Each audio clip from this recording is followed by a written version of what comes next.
Hey guys, I have just returned from Serbia, where I've played 2 tournaments in a row, which were both my best tournaments ever. One I won, this is the cup, nice one, and in another I shared the 2nd place.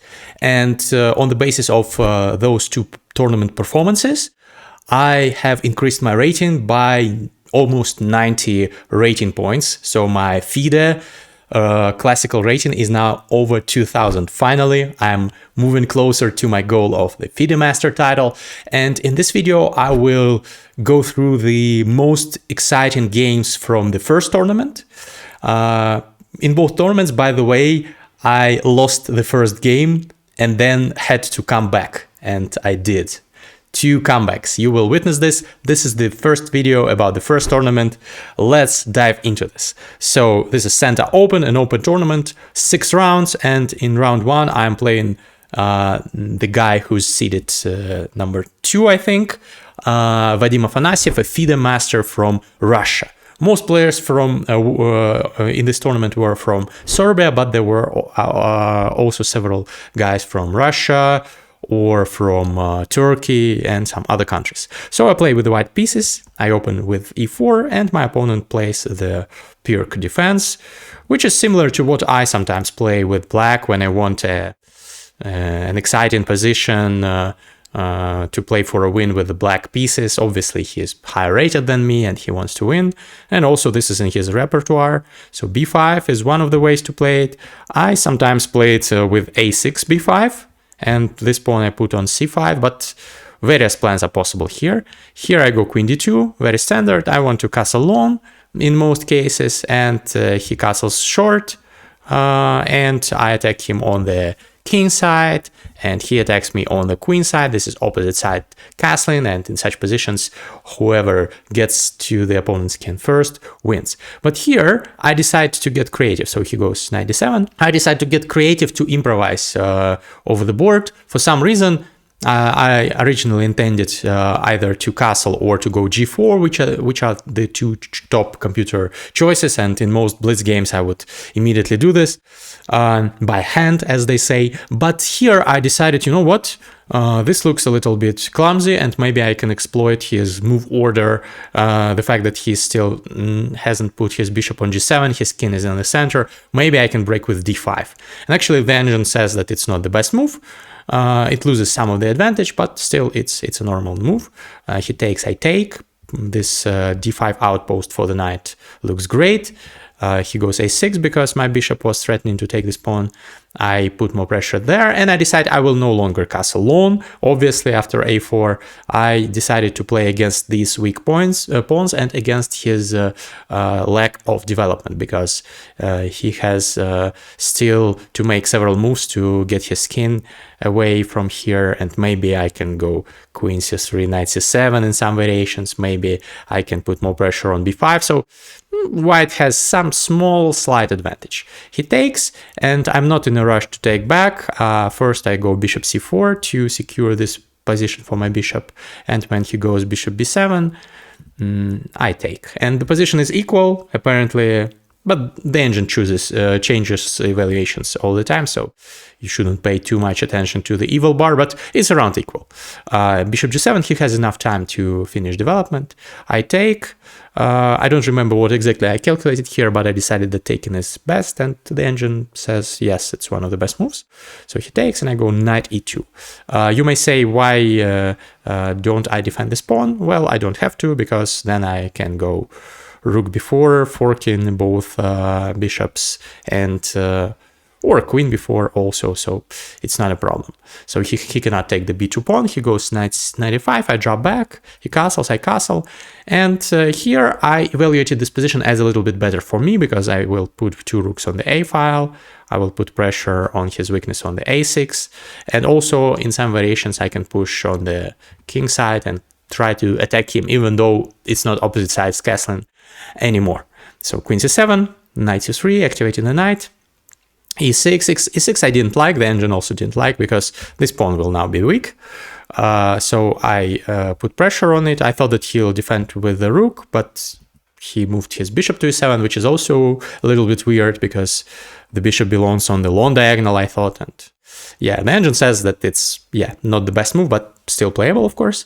I go king h1. King h1 is a nice prophylactical move when your pawn is on f3. This a7 g1 diagonal, dark squared diagonal, is weak, and you need to tuck your king away in the corner to avoid some nasty checks. He goes bishop here, attacking the rook. I drop back. He goes a5. It's a good move to get rid of your weakness, or at least to make it less weak. You need to push it. If you have a weak pawn, if you can push it, you should. So he's a fide master, he knows this. I double my rooks, I put more pressure on this pawn. He activates his rook on a semi-open file, and the position is very balanced. The only problem is that this is the first game in the tournament, and I'm getting a little bit low on time by this point because I spent too much time on my moves. I was double checking myself. I did not yet get into the flow of things. So by this time I already was like 12, I think, minutes behind on the clock, and the time control for this tournament was 60 plus 30. So each opponent gets 60 minutes per game plus 30 seconds per move. So it's a little bit faster than the usual classical chess, which is usually 90 plus 30, 1.5 hours per game per each opponent plus a 30-second increment. Here we have 60 plus 30. So by this time I have like 15 minutes left, and I decide, okay, I need to pick up the pace. Queen e2. Queen e2 is a nice move. My grandmaster coach said that he liked it. The idea is to go f4 and to avoid knight g4. So you will see now. So he goes bishop d7, I push f4, he goes here, he can no longer go to g4, and the continuation of my idea is f5. All of a sudden I'm breaking, and this is why bishop e7 was not the best move, because his bishop would feel much more comfortable on g7 protecting the king. Now the queen can infiltrate via g4 and put more pressure, and I can attack, and it gets a little bit unpleasant. Black has to play very precisely here. So he goes knight b4, attacking my rook, which is not the most, well, maybe one of the most precise moves, but it doesn't solve his problem because I first take in between move, and he probably missed my response. Otherwise he would have taken by the bishop, trying to trade off my active bishop, and probably it would be close to an equal position, even though white still would be pressing. But he takes by the pawn, and he probably thought that I have to move the rook because it's hanging, but I don't move the rook. I go queen g4 and I attack this weak pawn, and it turns out he cannot take my rook, because if he takes the rook, which did not happen in the game, I just check him like this, and if he takes if he takes the bishop, then I check him like this and go here, and if he goes here, then rook f1, and there will be a checkmate very soon. And if he doesn't take the bishop, if he goes king g7, then bishop d4 again, and here I can take and go rook f1, and he's just demolished. It's mate in 6. I did not calculate everything till the end, but I realized that it's horrible for black, even though I'm down material. So this he cannot allow. So he cannot take on a2. He has to do something about the e6 pawn, and he goes d5, which is not the best move, but a very logical one. And here I had a very strong response, rook f1, but neither I nor my opponent thought about it, with also ideas of putting pressure, attacking, disregarding this rook, because then I have this knight d5, amazing tactical shot, and if he takes, I take with check, and his king is killed. So yeah, but I will not go deep into the details. Here I have around like 10 minutes, and I come up with an idea that I really liked. I took, and he takes my rook, and now I go d6, which is a great move according to chess.com's engine. It's a sacrifice. So the idea is that if he goes here, I again have this move, which is fantastic. Taking the queen, disregarding this knight, hanging knight, everything is hanging, but he's losing here because I take, and I check him like this, and it's either mate in several moves, or he has to give up lots of material. It's +5. So this is very beautiful if he takes like this. But he takes with the queen, and here I had in mind rook d1. Rook d1, I did this. This is what happened in the game. And the problem for him is that if he goes, for example, here, I can sacrifice the rook. And if he takes, I take with check, and I win his queen. So this is very unpleasant for him. Of course, he doesn't go here. Instead, he goes here. He says if I take here, he'll take here, which is correct. And I don't want to allow that. So still, I'm disregarding this knight. By the way, please notice the fact that this knight will be standing there on a2 for quite a long time. So I'm disregarding it, I'm disregarding it again, and here I'm disregarding it yet again, and I go bishop f4, which is the top engine move. So the bishop is still hanging, the knight is still hanging in a couple different ways. And I calculated, here I had around like several minutes already. Probably here I had 1 minute when I made this move, bishop f4, I remember now. And I calculated that if he goes here, I just trade the queens, and I can take on b8, I can take the rook. And this is very good for me. So I have, I don't have any extra material, but I'm pressing, and e6 is hanging, the knight is hanging, and if he takes here, I can take here, for example, and again, the knight is hanging, this pawn is hanging, and the engine finds some way to find equality for black, but still white is pressing. So this is what I briefly calculated, and I went bishop f4, and I had like 1 minute left on the clock, and my opponent had like 10. And he unleashed here rook b4, which I was very surprised by. I was like, wow, I missed this move. And my clock is ticking down, and I don't know what to do. I calculate that if I take the queen, he'll take back, and I didn't realize that this is exactly what I should have done. I forgot about the fact that if I take, and he takes, I'm not obliged to take his knight. I can first take on d7, and if he takes here, I take here with check, and then I take his rook. And my position is completely winning. I'm up a pawn, my two bishops are monsters, and his knight is out of place. So I just completely didn't realize that. And it was time pressure, my hands were shaking, I had like several seconds left on the clock, and I didn't know what to do. I was panicking, and I decided to make some move at least knight d5, so with similar ideas of sacrificing material, of getting to his king. But then I realized that I have nothing, he can take, and if I take with check, he'll take with the queen, and my queen will be hanging. So he realized that too, he took, and here I didn't find anything. I just took by the rook and got checkmated in one, but the position is horrible. So this was heartbreaking. First game, I'm playing against one of the tournament favorites. I'm crushing him, I'm attacking him. I play a very beautiful game. And because of my poor time management and nerves, I lose a winning position. So that was the worst start of the tournament ever. But then, what really cheers me, then I could find some inner strength in me to come back. Let me show you a couple of games. Some of them are the best games I've ever played, I think, in my life, so stay tuned. So the first one, so this is played against a FIDE master. Game 2 I win against a weaker opponent, I will not show it. This is game 3. I'm playing against a FIDE master from Serbia. He's an old FIDE master, so he's rated around 2100, so has fallen down a little bit in terms of rating, but still, once a FIDE master, always a FIDE master. So he also chooses a similar setup, a modern defense. And we get this position with f6, a little bit of a kind of a different plan.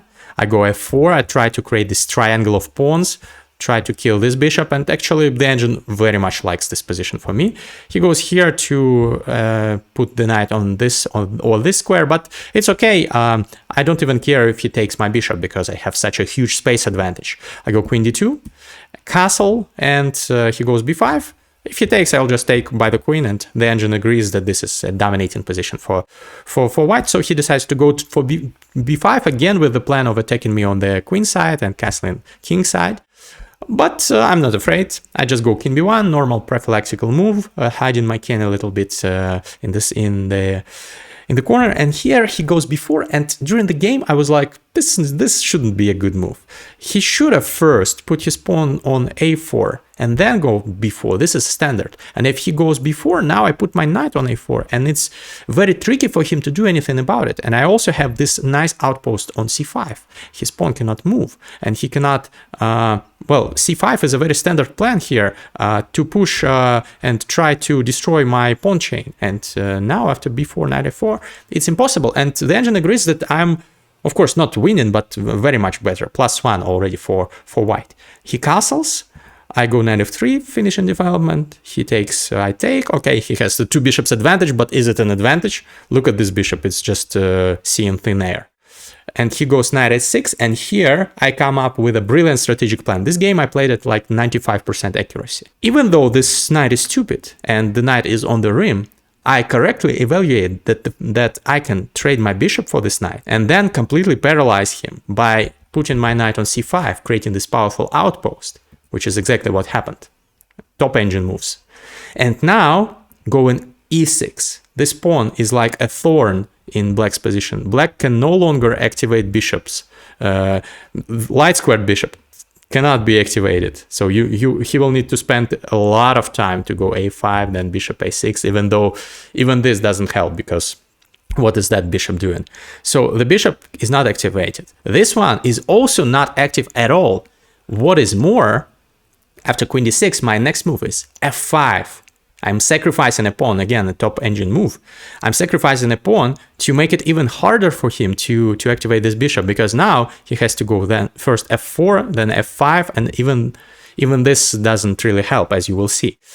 So I go g3, an important move, to be able to counter f4 with taking by the pawn and opening this file for the rooks for the attack. I'm already winning, even though he's up a pawn, because he's just paralyzed. He cannot activate any of his pieces. He goes here, I take.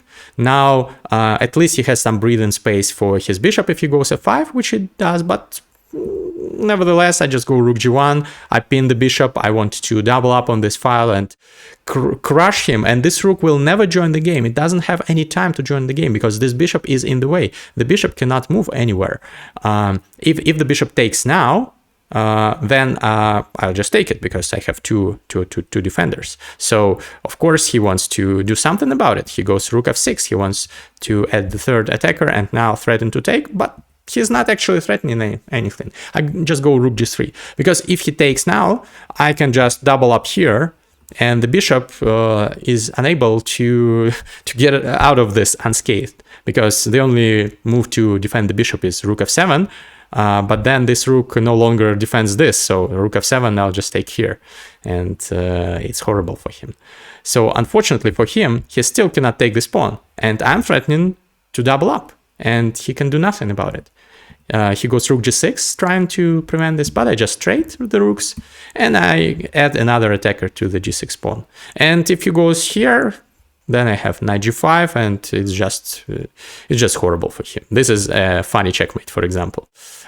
This did not happen in the game. So after rook g1, he decided not to defend this pawn because it's futile, and he decided to go bishop h6, but I just took. And I went knight e5. Look at those knights. Look at those knights. They are so great. They are so amazing. Controlling every square, every important square in the position. And still, look at the black's rook and black's bishop, light square bishop. They are still not seeing light of day. So black is playing without a rook and without a bishop, light square bishop. And my knights are awesome. And he resigned in this position because there's nothing he can do. He will be mated in several moves. He could have tried the trick of taking here, and if I take, he takes the rook. This is also losing, of course, but at least he can hope for some miracle save. But of course, I do not take the queen. I first take with check, and then I can take, and I have a queen for a rook, which is winning. So this was the only thing he could have tried here, because queen h3 is a threat, and then he'll be destroyed. So this was a very nice win to get under my belt, defeating a FIDE master. And after this game, I was on 2 out of 3. Let's take a look at the 4th round game, which was so crazy that my coach, Grandmaster coach, said that at some point, like I made around 10 or maybe even 15 moves that he couldn't have played better, he said. I was very, very happy to hear that. So let's take a look at that one. So I'm playing against a non-titled opponent from Russia, but he's a young guy, rated around 1700, but very promising player. So he goes knight f3, I go knight f6, and he goes for knight c3. I was surprised. I even almost laughed at the board, because I remembered the dancing knights of Dubov and Nepomniachtchi. You remember this game? I think they played something like this, and they maneuvered their knights and then returned to the home squares and made a draw like this. Of course, we did not Or at least I did not want to do that. And I knew that if I go d5, he'll go probably d4, and it will be a Jibava London kind of a position. But I decided, you know what? I want to be creative. I want to play something spicy, and I went for c5. I decided, you know what? Okay, he can go e4, and it will be a Sicilian. I'm not against this. I've been playing a little bit of Sicilian recently. So I was fine with that. But he continues to be creative and goes d4. This is very strange. I don't even know what the name of this opening is. Chess.com says it's one gate opening. Never heard of it. So I take and go d6. And I decide, you know what? We can transpose into the Sicilian defense again with a4. Then I go a6, and it's a standard Sicilian. It's the knight or Sicilian, actually, the starting position of the main line. But instead, he goes bishop g5. And I decide to go knight d7, and again, if he goes a4, I go a6, and it's e4, a6, and it's a Sicilian. But instead, he goes g3, and now it's no longer a Sicilian. I go h6, and here he thought for some time, and he realized he actually doesn't have any good square for the bishop to go to, because if he goes here, then it's a fork. So if he goes here, well, I can at least go knight g4, for example, harassing this bishop, and he has to move further. If he goes here, well, I have e5, I have queen b6, annoying pressure on the b2 pawn. So he decided to go bishop c1, which is the top engine choice, but it's a sad choice because I'm now playing as if I were white and he were black. I have an extra tempo. And I go g6, I finish my development, and I have a very nice position. It's around equal according to the engine, but I really like it. The opening phase has turned out well for me. He goes a4. I didn't like the fact that he can go here and put more pressure, maybe go here, put pressure if I go a6, put the knight on b6 in some variations. So I decided to go a5 and also to secure this outpost for my knight, which is not the best choice according to the engine, but a decent one. So the knight on c5 is nicely positioned. He goes rook b1, probably preparing b4 in some variations and sidestepping some pins. I go bishop d7, he goes rook f1, I go queen here. In some variations, I want to put the bishop here. He goes bishop b2, and here I decided, you know what, I wanted to go h5, h4, push my pawn on the king side, but I didn't like the fact that he can go bishop g5, which is a standard response here. But now he's gone bishop b2, and it's no longer realistic for him to put his bishop here. So I go h5 now, and I want to go h4 next, which is a standard plan in such positions. The thing that I neglected was the fact that he can go e4 and try to open up the position with e5. And here I calculated for like 15 minutes various lines. I shouldn't have spent this much time, but I got too scared of e5. And I decided against going h4, even though like this was the logical continuation that I should have played. Or maybe bishop h3 with ideas of trying to harass him over here. But bishop h3, I thought he'll just go here and nothing happens, and the engine agrees. So I decided to rotate my knight over there to prevent e5. And he will be able to play e5 only if he goes f4, but that will weaken his dark squares around his king. So I decided it's a nice idea for me. Maybe it's subjectively not the best, but this is what I chose. A bad plan is better than no plan. Knight d5 is unpleasant. Now he's harassing this pawn. I have to defend it. He goes f4. I drop back, and actually black is better. White is better now. So the plan that I chose was not the best because his knight is very active now. But he has to play some precise moves because his king, as I already said, it's a little bit weak, and he doesn't play the most precise moves. He goes knight b5. Now I take his bishop. Now notice the motif in many of the games that I show you today, actually most of the games, there are some pieces of my opponents that are dislocated, that are not optimally placed and do not participate in the game. In this game, it will be this rook on b2. It's not doing anything. It requires a couple of moves to get into the game, but I don't give him this luxury. I first go knight b4, very important move. This is the stage of the game that my coach really liked. He said that like 10-15 moves you played like a beast. So you will see those moves. So I want to do something about this annoying knight because it's putting so much pressure on my position and I want to trade it. He takes, I take. Now, yes, these are doubled pawns, but it's not nothing too crazy because they are nice actually. This rook needs to be active to make some moves like c3 or c4, but that will probably lead to taking of this pawn, or this pawn will be weak. So the b4 pawn is nice actually. He goes knight d4 here because he didn't want me to take on b5, which is, yeah, logical. And now I play queen b6. And I have ideas of harassing his king here. I want to play e5. For example, if he does nothing, if he goes here, then I play e5, one of the moves that I could play here. And if he drops back, then I have some discovered checks and winning material. So this is not good for him. Obviously, this is why after queen b6, he sidesteps. Instead of rook b1, of course, he does not go here.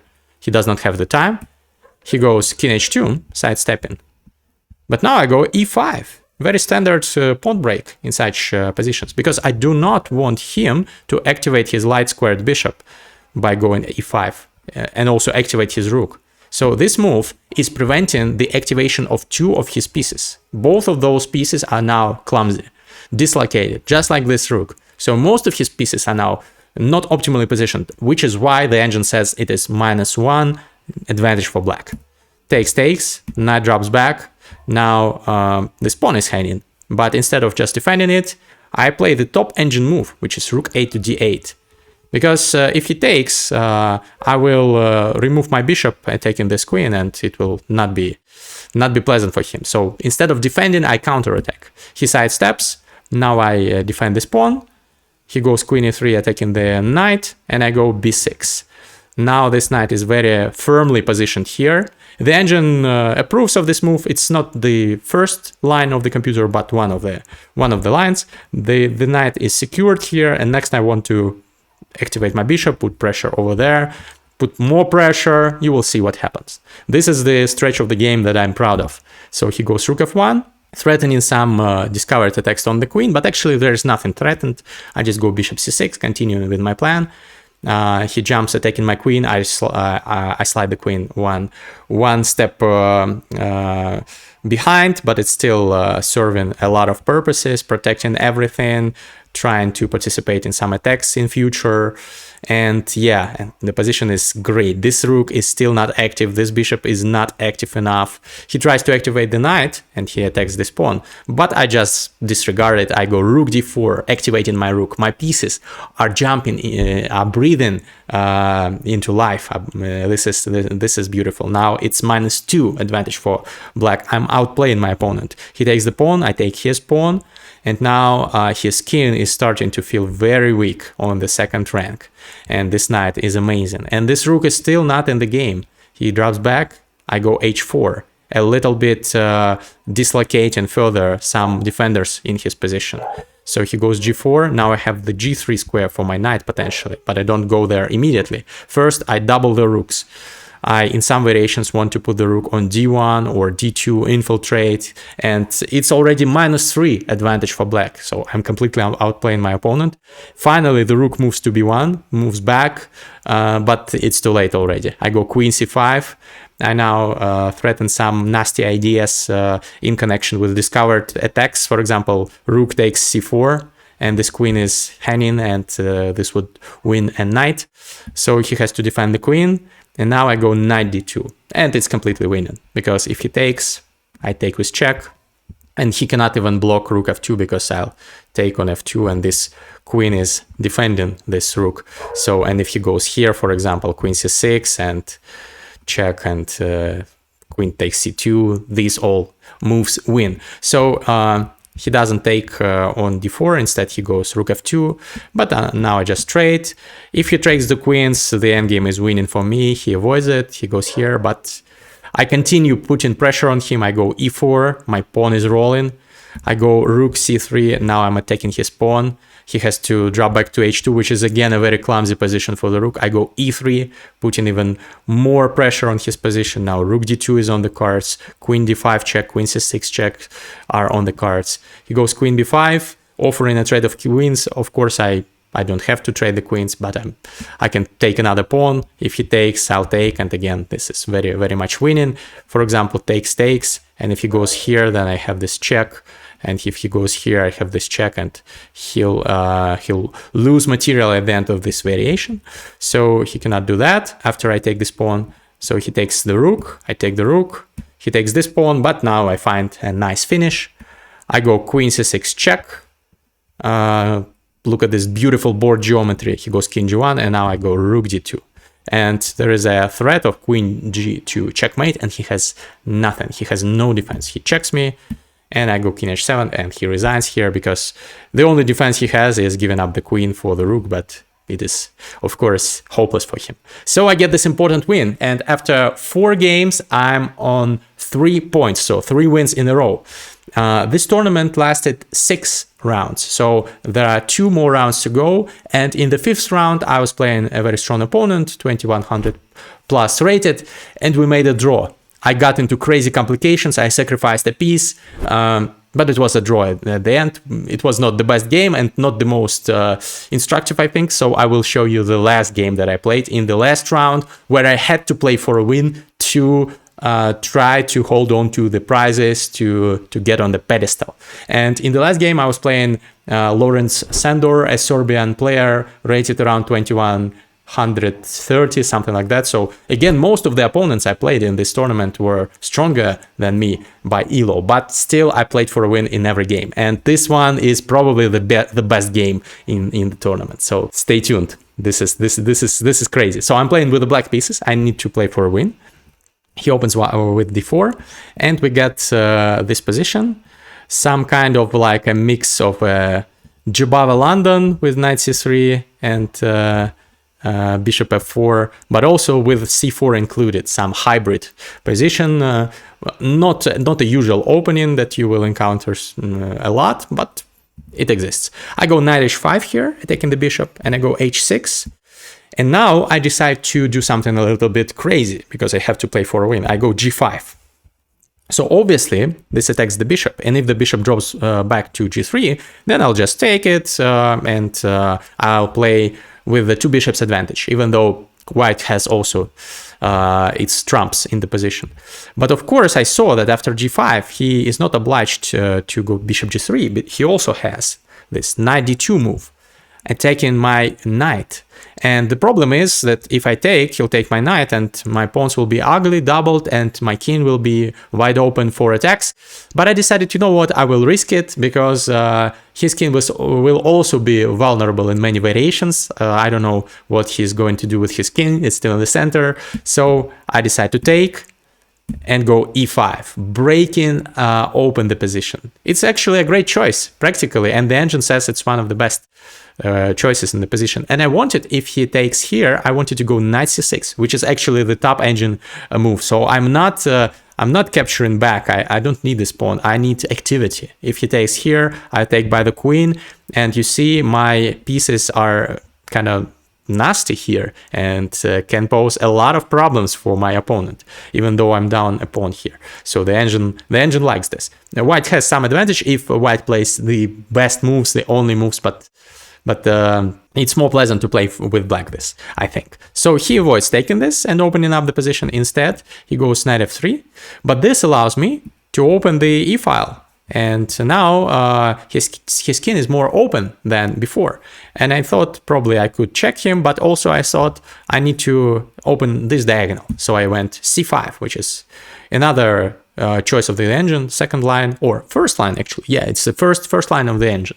So the idea is that if he does this, then I can go queen a5, and this knight is feeling not too well, and the king is so open. Rook e8 also is on the cards, so it's the engine finds some defense here for white and says it's a draw, but it's very, very, very scary to play this. So of course he doesn't take.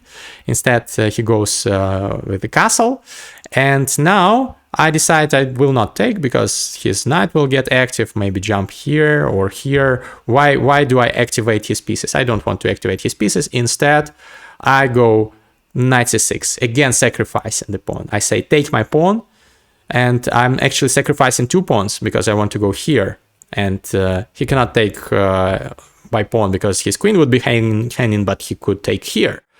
But of course, this is very scary for him, and I have lots of great moves here. I can take here, I can first go here, and his position is close to collapsing.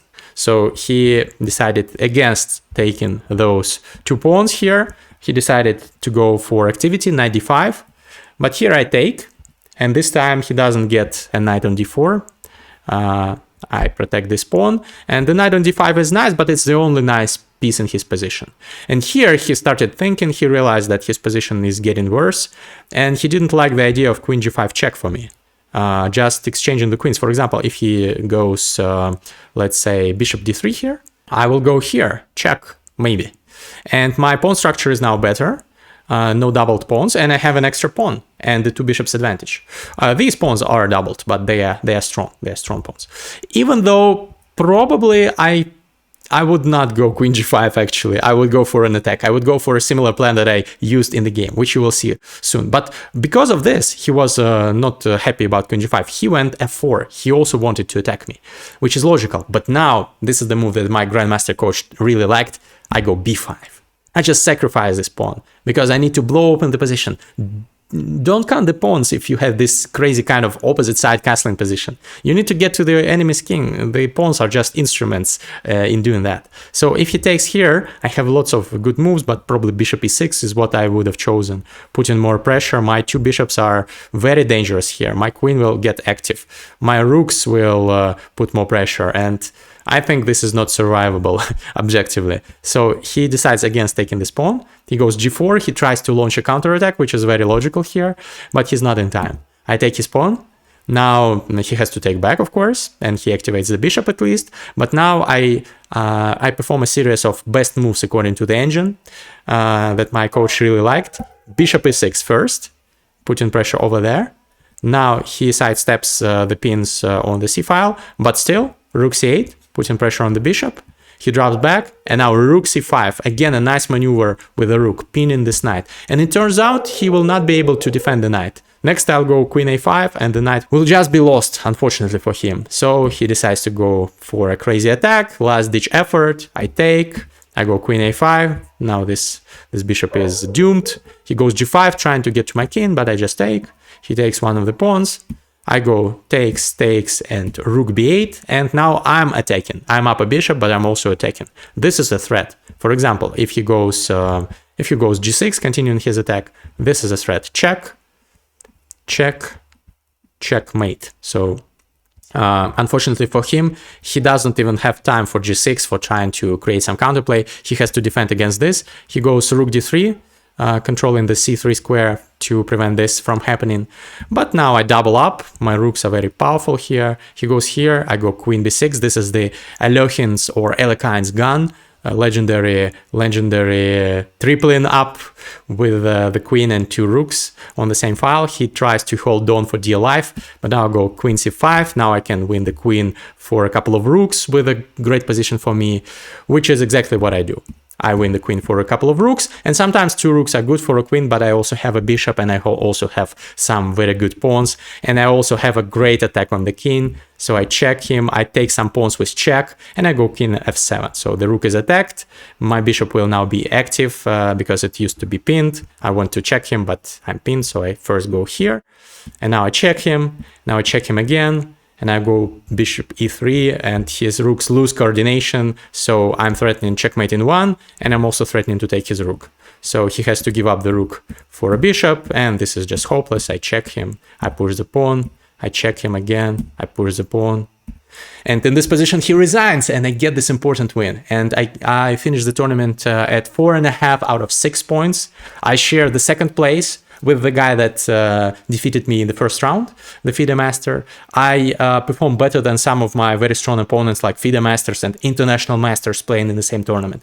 And I gain 40 rating points on the basis of this tournament. But this was not the tournament that I won. The next one I won, and I gained close to 50 rating points. And that comeback was even crazier. 5 out of 6. After losing the first round game, I won 5 in a row.